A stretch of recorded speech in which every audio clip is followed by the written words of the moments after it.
Iran has spurred US President Donald Trump's call for a new nuclear pact, and a commander threatened more attacks after both sides appeared to back off from intensified conflict following the US killing of an Iranian general and Tehran's retaliatory missile strikes.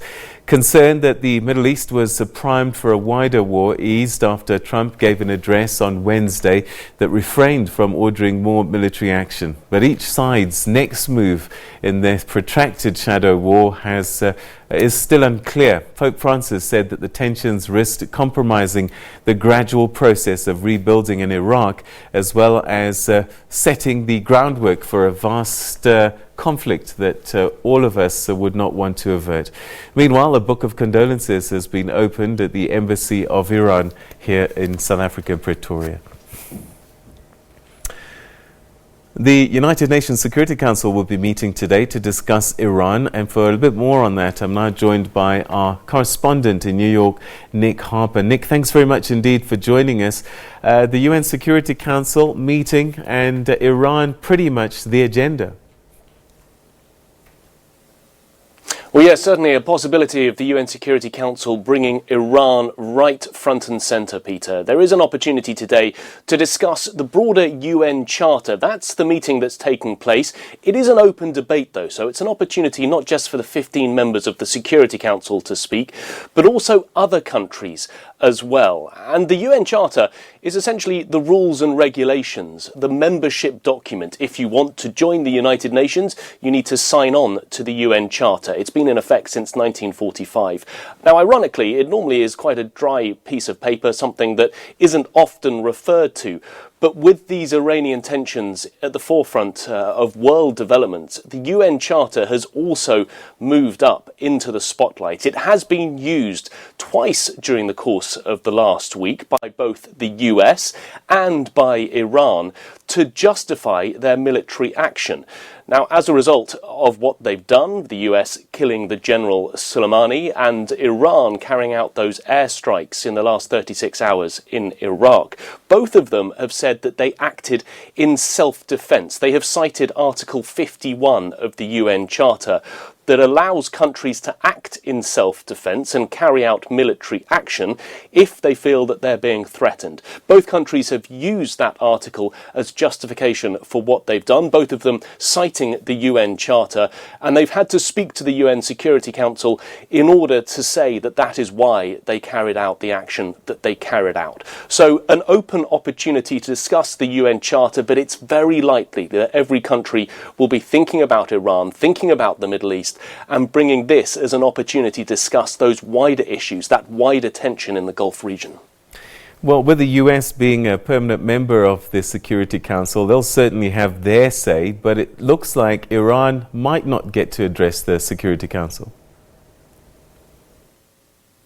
That's right. There was a plan that the Foreign Minister of Iran, Javad Zarif, would be attending this meeting, and he would have an opportunity to speak about the UN Charter, but also probably use it as a podium to talk about the tensions in the Middle East region. At least that was the plan about a week ago, and then these tensions increased, and the United States denied a visa for Zarif to travel to the US. Now, there's this odd quirk about the United Nations. It is here in the middle of New York. It's on US soil, but it's not really designated as part of the United States.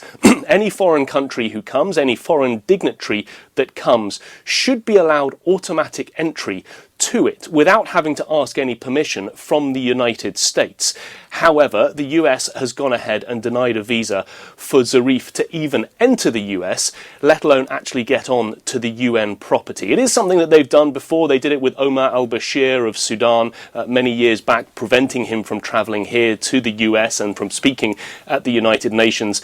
But Zarif has said essentially this goes against the rules. The US signed an agreement back in 1947 when the UN building was erected here in New York, that essentially said the US would allow any foreign dignitaries to come. The US, however, says it is allowed to deny visas when it is worried about the potential of terrorism, and that is the line that they're taking to deny Zarif the ability to speak. He's not happy about it. He's saying that the US is breaking the rules and the codes of the United Nations, but it does mean that he will not have the opportunity to address the UN Security Council later on today.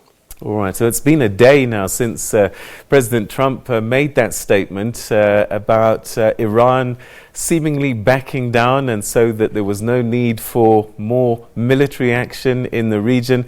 What's happened since, or have all leaders pressed the pause button?